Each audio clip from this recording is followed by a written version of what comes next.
이 이야기 좀 해보죠. 우리 김한 기자가 오늘 컨디션이 좋아요. 아주 예, 기대됩니다. 말씀드린 것처럼 건강 검진 받고 와서 공복 상태고요. 프로포폴이 완전히 깬 것 같지는 않습니다. 따라서 지금 이제 본인이 이제 고소 고발을 당한 내용들에 대해서도 약간 밝게 받아들이고 있는 것 같아요. 트리플 크라운이라는 표현을 쓰지 않습니까? 형사, 민사, 가처분까지. 보통 이런 예. 경우가 그냥 거의 포기했거나 예. 이 실질적으로 무슨 불이익인지 모를 때 이런 데 나타납니다. 짝짝소리 없이. 네, 아직까지는 지금 본인이 무슨 상황인지 아닙니다. 모르는 제가 것 오늘 같아요. 열심히 의견서를 쓰고 왔고, 네.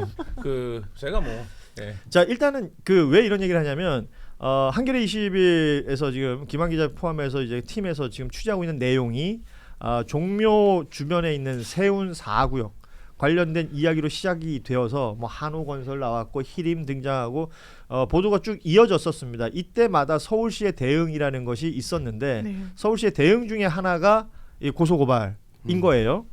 뭐 어떤 내용인지 좀 설명을 해주시면 좋을 것 같아요. 일단 뭐 형사는 아직 그 소장? 소장을 받아보지는 못했는데 이제 민사 부분은 본인들이 이제 막 우리 보도로 인해서 피해를 입었다고 그 부분에 대한 이제 손해배상을 청구. 서울시가 아니, 아니면 한호건설이 한호건설이 지금은 무슨 인베스트먼트로 바뀌었는데 이제 네. 거기가 청구한 거고 그 다음에 관련된 내용들을 방송했던 뭐 유튜브 방송이라든지 지상파 방송들에 대해서 방송을 내려달라는 가처분 신청을 또 제기한 거죠. 예. 오세훈 시장 쪽에서는 어떤 별말 없습니까? 형사소송. 형사소송, 예. 명예훼손. 고소. 예. 고소를 고소, 예. 오세훈 시장 쪽에서는 고소를 한 거고 그러네요. 한호 쪽에서는 이제 민사를 건 네. 거고 돈으로. 그리고 이제 야, 가처분 많다, 신청이라고 해서 이게. 네. 방송 내려달라.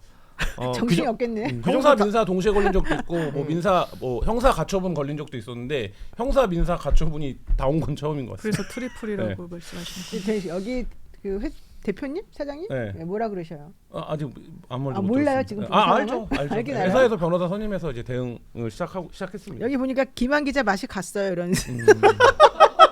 아닙니다. 맛 안 갔어요. 예. 아직 뭐 막 간 건 아닌데. 아직은 안 갔어요? 예. 아니 뭐 향후의 상황은 어떻게 될지 모르니까 지금 뭐 대통령 국정보고에서도 이 종묘 개발 관련해서 얘기가 나왔습니다. 그래서 대통령이 관련된 언급을 했던 것을 두고 오세훈 시장이 모르면서 아는 척하지 말라 뭐 이런 식의 대응을 했다고 하는데 글쎄 모르겠어요. 오세훈 시장이 판단하고 있는 그 서울시 개발이라는 것이 누구를 위한 것인가에 대한 생각을 해보면 나는 오세훈 시장을 위한 것도 아닌 것 같거든요. 본인한테도 득될 게 없다. 왜? 왜요? 오세훈 시장 지금 땅도 많이 사놓고. 아니 지금 이 판에서 한다고 한들 누구로부터 환영을 받을 수 있겠습니까? 그러니까요. 뭐 여론도 그렇게 얘기가 나쁘고 있어. 근데 이제 오세훈 시장의 이런 대응이 오세훈 시장의 표현을 그대로 쓰자면 약간 언노벌한 반응이죠. 예.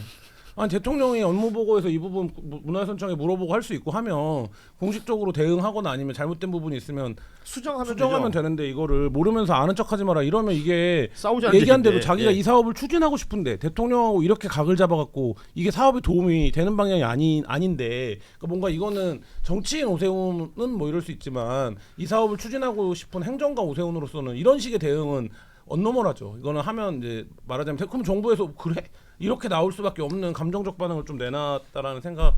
그래서 남은 앱너머리라고 하는 게 맞지 않아요? 앱너머리 앱너머리. 맞죠. 모르겠어요. 예. 근데 뭐 언너머리 언너머리였으니까. 근데 그 지금 말씀하신 것처럼 오세훈 시장은 남은 건 정치인으로서의 이제 다음 선거 얘기밖에 없는 거예요. 예.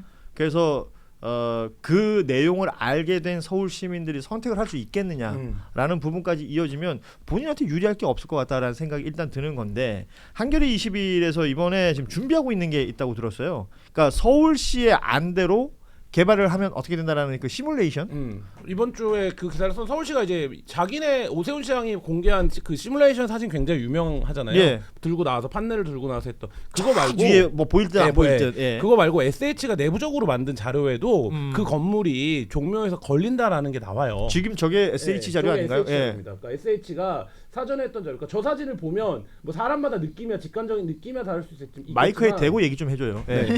저 건물이 종묘에서 이걸 봤을 봐야 때 되니까. 경관에 문제가 있겠구나라는 게 저 사진을 직관적으로 들어오잖아요. 예. 근데 오세훈 시장은 저 사진을 안 썼죠. 그러니까 네, 더 그리고- 작게 표현이 된 걸 썼죠. 네, 그리고 예. 서울시 내부 보고 자료를 보면 계속적으로 수정심의나 보완을 요구하는 의견이 뭐냐면 이거를 종묘가 세계 문화유산인데 이렇게까지 용적률을 높이는 거를 협의해야 되지 않냐, 이거 일방적으로 결정할 수 있냐, 이 부분에 대해서 도시 그 자문위원회에서도 계속적으로 그 이거에 대한 보완을 요구해요. 또 서울시도 그 부분에 대해서 협의해야 된다, 협의할 사안이다 계속 이렇게 답변을 해왔거든요. 예. 그럼에도 불구하고 지금 이제 용적률 상향은 굉장히 일방적인 조치로 이제 이루어져 있는 거고 뭐 모르겠습니다. 오세훈 시장이 도시정책과 관련해서 나는 좀 철학이 달라. 나는 정말 도심을 초고밀도로 개발하고 그 건폐율이랑 용적률 높여갖고 그 밑에를 녹지로 하는 게 나의 도시 철학이야라고 하면 그 부분에 대해서 대통령에게 뭐 혹은 다른 도시정책 전문가들과 철학적 논쟁을 해보자.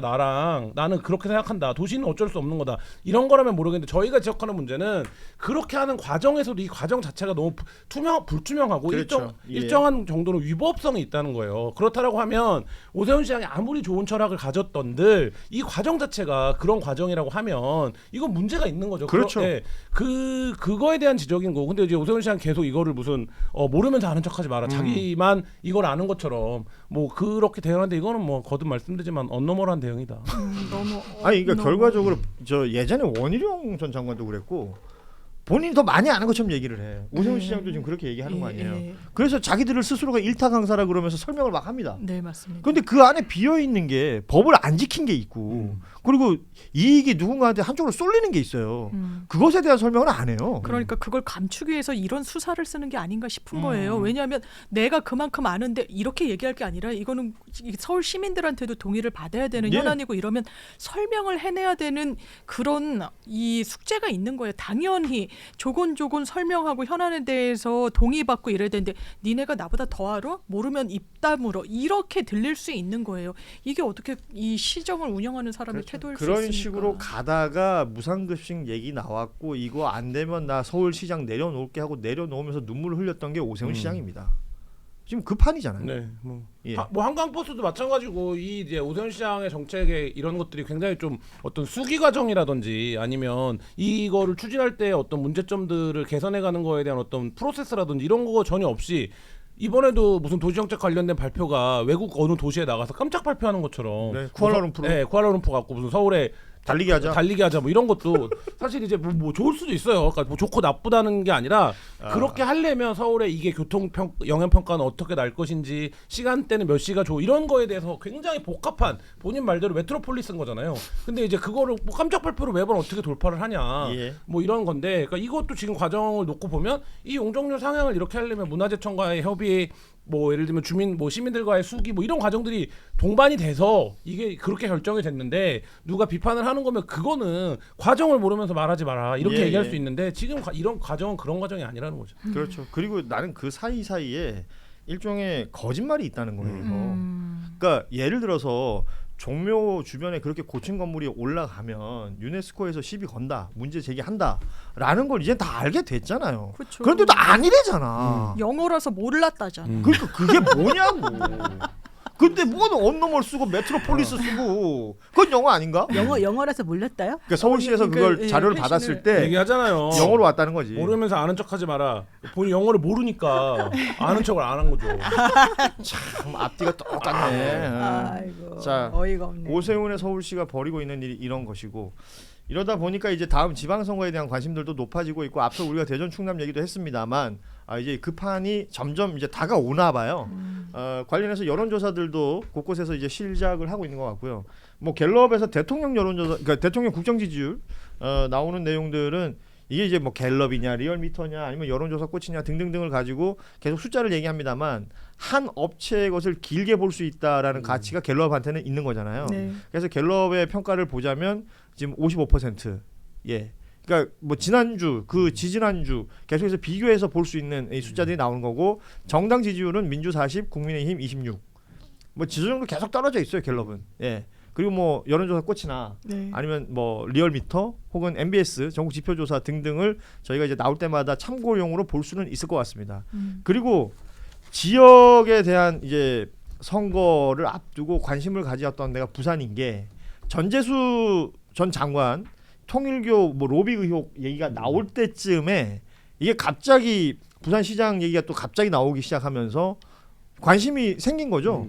그러면서 여론조사 꽃에서 관련된 조사를 했더라고요. 그리고 부산 MBC도 여론조사를 했던 내용이 네. 있었는데 보자면 전재수 전 장관이 악재라면 악재일 텐데 전혀 대형 불리하지 악재죠. 않게 네. 불리하지 않게 나왔다는 겁니다. 맞아요. 아니 오히려 뭐 이건 아닙니다만 다른 여론조사에서는 물론 오차범위 내이긴 한데 오히려 전재수 의원이 조금 더 높게 나오는 것도 예. 있고 제가 봤을 때 이거 6개월 앞으로 6개월 남았잖아요. 예. 그 전에 이거 뒤집어질 가능성은 없어 보여 오히려. 그리고 예를 들어서 이제 통일교 그 로비 의혹 관련해 가지고 뭐 오늘도 이제 출석하고 뭐 이런 내용들이 있었지 않습니까? 그러니까 윤영호라는 사람의 말에서 시작한 건데 윤영호라는 사람의 말이 바뀌었어요. 그리고 나서 강제 수사를 해가지고 그러니까 뭐 시계 찾겠다 뭐 이런 거 아닙니까? 지금 못 찾고 있고 오히려 전재수 전 장관은 야 받을 거면 100억 200억 받지. 그럼 뭐 2천만 원에 시계 하나 가지고 되겠냐 뭐 이런 또 게시글을 올리기도 아니, 했던데. 그리고 내가 천정공 도대체 언제 갔다는 거야. 그렇죠. 내가 가서 뭐 했다는 거야. 구체적으로 물어보면 다 안 말을 하거든요. 그러니까 실질적으로 내부적으로 들어가게 되면 그냥 말 하나 툭 던져놨다가 그 수습을 못하고 있기 때문에 오히려 그 사람 말을 다 일부러 탄핵시키려고. 그러니까 저는 이 사람의 말이 민주당을 괴롭히기보다는 오히려 건성도 살려주려고 자기 말에 탄핵시키려고 자기 말의 신빙성을 다 없애려고 일부러 이러는 것 같다. 자신이 말한 진술에 대한 신빙성을 다 없애버리려고. 위해서. 예, 그러면은 국민의힘당이 돈 받았다는 거든가 뭐 누구가 어떻게 됐다 이걸 사실은 믿기가 어려워지잖아요. 그러니까 그런 용도로 지금 민주당 괜히 건드리고 들어가는 것밖에 안 된다. 아무튼 뭐 전재수 전 장관뿐만 아니라 이제 부산 쪽에서는 민주당 계열은 이제 박재호 의원이라든지 네. 이재성 당협위원장이라든지 얘기가 됐던 분들에 대한 조사가 다 이루어졌고요. 국민의힘 상황 보자면 박형준 현 시장이 그렇게 인기가 있는 것 같지는 않더라고요. 그래요, 맞아요. 부정 여론이 더 높은 것으로 네. 보이고 상대적으로 뭐 조경태 의원 음. 얘기가 되고 있고 서범수 의원 등등 얘기가 되고 있던데 부산 상황은 지금 이렇습니다. 이런 내용들을 전해드리면서 오늘 방송을 마무리를 하면 좋을 듯한데 야 슈퍼챗이 들어왔어요. 야. 웬일이에요. 오늘 슈퍼챗 보내주신 분은 SHORELLA 이거 어떻게 읽어야 되지? 소홀라이. 쏠라? 예, 아무튼 슈퍼챗 보내주시면서 이런 메시지를 남겨주셨어요. 내란범 추경호, 정진석, 김성훈 등이 경주 에이펙 정상회의 성공 개최에 기여했다는 이유로 명예 시민증을 수여한다는 보도를 봤습니다. 에이펙 개최 공로가 있는 대구 경북 부울경 지역의 국회의원과 개최도시 선정위원회 위원을 뽑은 것일 뿐 혐의와 공적은 별개라고 해명을 했다고 하는데 작은 부분일 수도 있지만 내란범에게 명예 시민증이라니 이게 왜 보도가 잘 안 되는지 의문스럽고 이게 상식적인 일인가 싶습니다. 그래서 저도 이 보도를 봤는데 왜 밑에 댓글 보니까 한 99%가 욕이더라고요. 아, 그렇죠. 그렇죠. 누가 좋아하겠어요? 말이 안 되는 거죠. 그러니까 이런 일이 벌어지고 있는데 그래요. 보도에 많이 안 보인다라는 얘기를 지금 지적해 주신 거잖아요. 더 많이 알려가지고 네. 이런 결심을 하고 결정을 하는 사람들을 부끄럽게 만들어 버려야 될 것 같아요. 예. 내란범 그리고 아직도 그런 사람들한테 물어보면 12월 3일이 내란이 아니라고 말하는 사람도 있거든요. 예. 비상경과 내란은 다른 거다. 네. 뭐 이렇게 얘기하는 사람들이 있는데 이제 그런 사람들의 논리는 전혀 먹히지 않는 시대가 맞습니다. 되어버렸으니까요. 예. 아무튼 슈퍼챗 보내주시면서 또 의견도 보내주셔서 고맙습니다. 감사합니다. 예. 그리고 보니까 저희가 고맙다고 하는데 이제 댓글 달아주시는 우리 뉴스라이브 보고 계신 분들이 오히려 감사하다고 인사를 해주시는 분들이 있어요. 예. 아유, 너무 고맙네요. 고맙습니다. 감사합니다. 그레이비님, 계산책님, 임금님기의 캔디님, 봉봉마트님 이분들은 이제 뉴다의 거의 고인물들이신데 네. 참 고맙게 생각합니다. 다 그냥 가족이에요. 네, 예. 우리 한 가족. 자 오늘 금요일에 함께했던 뉴스다이브 이제 마무리하도록 하겠습니다. 혹시 주말에 계획들이 있으세요? 야, 뭐 계획이야 뭐. 항상 너는 계획이 있었구나. 이렇게 기생충의 대사처럼. 예. 저희도 계획을 갖고 삽니다. 알겠습니다. 네. 예. 뭐 그냥 상투적인 질문 하나 했는데 되게 혼나는 느낌이 드네요. 예. 자 여러분도 주말에 있는 계획대로 잘 지내시고요. 저희 월요일 오후 3시 30분에 다시 찾아뵙겠습니다. 노영희 변호사, 장미 변호사, 김한 기자와 함께 인사드리죠. 여러분 고맙습니다. 감사합니다.